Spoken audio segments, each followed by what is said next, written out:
नमस्कार दोस्तों, मेरा नाम डॉक्टर रमाशंकर यादव है। आज मैं आप सबसे मोटिवेशनल स्पीकर के बारे में बात करना चाहूँगा। हमने बहुत बार मोटिवेशनल स्पीकर को सुना है, बहुत बार मोटिवेशनल स्पीकर को सुनने की लोग आदत बना देते हैं, फिर भी लोग डिप्रेशन में जाते हैं। बहुत से लोग बार बार मेंटली डिप्रेशन में जाते हैं, मेंटली डिस्टर्ब होते हैं। तो क्यों ऐसा लोगों को बार बार मोटिवेशनल स्पीकर की ज़रूरत पड़ती है? और क्यों ऐसे स्पीकर को सुनने के बावजूद कुछ देर के लिए तो बहुत अच्छा लगता है, क्योंकि वो कुछ न कुछ अच्छी बातें सिखा रहा है, कुछ न कुछ पॉजिटिव बातें सिखा रहा है।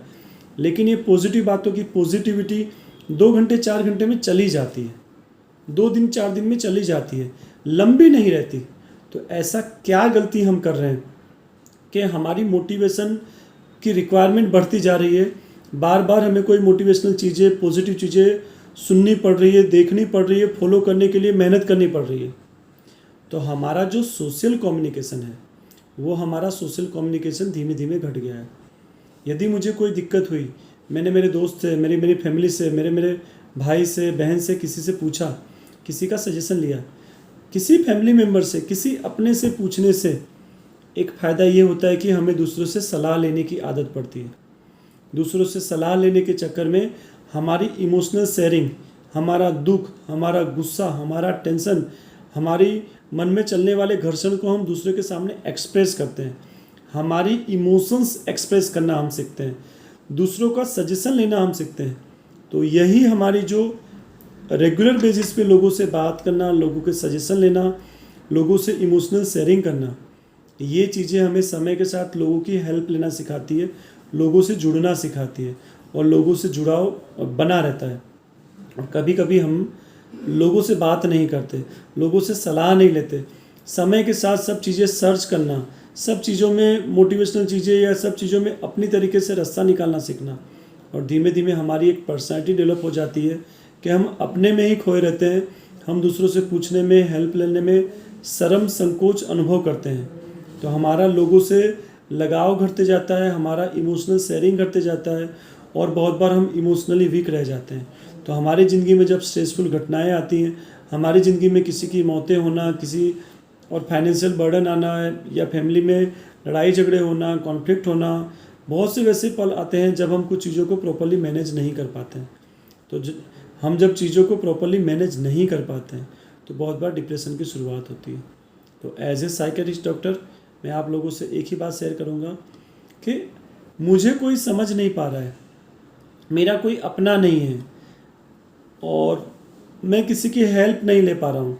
जहाँ हेल्पलेसनेस वाली फीलिंग आती है, जहाँ और यानी अकेलेपन वाली फीलिंग आती है, उसके पीछे हमारी कुछ सालों से, कुछ टाइम से हमारी जो अपनी तरीके से रास्ता निकालने वाली जो आदत पड़ गई है, इन्हीं आदतों ने बहुत बार हमें अकेला महसूस कराना चालू किया है। कोई मुझे समझ नहीं पा रहा है, ऐसी फीलिंग्स लाना चालू किया है। तो कृपया ये आदतें सुधारिए, लोगों के बीच में रहिए, लोगों से सलाह लीजिए। कोई रास्ता मिले या ना मिले, लेकिन अपनी फीलिंग्स को बाहर निकालने का एक मौका मिलता है, फीलिंग्स निकलने का मौका मिलता है, शेयर होने का मौका मिलता है, तो ही तो लोग हमें समझेंगे। हमें कभी परिवार से फीलिंग्स शेयर ही नहीं किए तो हमें कभी ये कैसे महसूस होगा कि परिवार मुझे समझ रहा है। परिवार को समझने का मौका दीजिए, परिवार के सामने फीलिंग्स शेयर करिए, अपनों के सामने फीलिंग्स शेयर करिए। धीमे धीमे इमोशनली, एक 70 साल की माँ जी किसी के डेथ को टॉलरेट कर पा रही हैं, लेकिन एक 30 साल की लड़की किसी की डेथ को टॉलरेट नहीं कर पा रही है, क्योंकि वैसी इमोशनल सिचुएशन वो फेस ही नहीं की है, वैसी सिचुएशन में रही नहीं है। ऐसी सिचुएशन में से रहना, एक दूसरे की सलाह लेना, एक दूसरे का सपोर्ट लेना, एक दूसरे का बिहेवियर देखना, ऐसा उसने सीखा ही नहीं है, इसलिए वो इमोशनली वीक रह गई है। इमोशनली स्ट्रेसफुल सिचुएशन जो रहती है, उसमें लोगों के बीच में रहना, लोगों की हेल्प लेना, और ऐसी ही कुछ सोशल स्किल की ज़रूरत रहती है। तो अपनापन बनाए रखना है, लोगों से इमोशनल शेयरिंग करना है, इमोशनल चीज़ों के लिए सलाह लेना है, इमोशनल चीज़ों को हैंडल करना है, डील करना है, भागना नहीं है। तो हम धीमे धीमे इमोशनली मजबूत बन जाएंगे। तो हमें बार बार ये मोटिवेशनल चीज़ों की, बार बार हमारी अंदर की लड़ाइयों के लिए और दूसरों की मदद लेने में संकोच नहीं होगा, और हमें बार बार ऐसे चीज़ों पे डाइवर्ट नहीं होना पड़ेगा। तो सबसे अच्छा मोटिवेशन जो होता है वो हमें सोशल कम्युनिकेशन से मिल जाता है।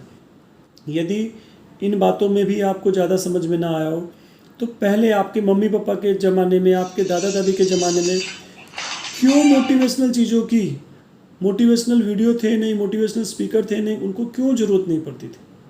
क्योंकि अंदर से ही वो सब चीज़ें मैनेज हो जाती थी। तो इंटरनली सोशल कम्युनिकेशन से चीज़ों को मैनेज करिए और ज़िंदगी को अच्छी तरीके से जिए। कुछ चीज़ें ऐसी होती हैं जो गूगल से, यूट्यूब से या वीडियो से नहीं मिलती, वो यानी आपस में ही अपनापन बनाने से, सलाह लेने से, बातों को कैसे हैंडल करना है, कब छोड़ना है, कब मन पे नहीं लेना है, कुछ चीज़ें सीखने से ही जाती हैं। तो इन चीज़ों पे ध्यान दीजिए जैसे आप मेंटली स्ट्रांग बन सकें। Thank you.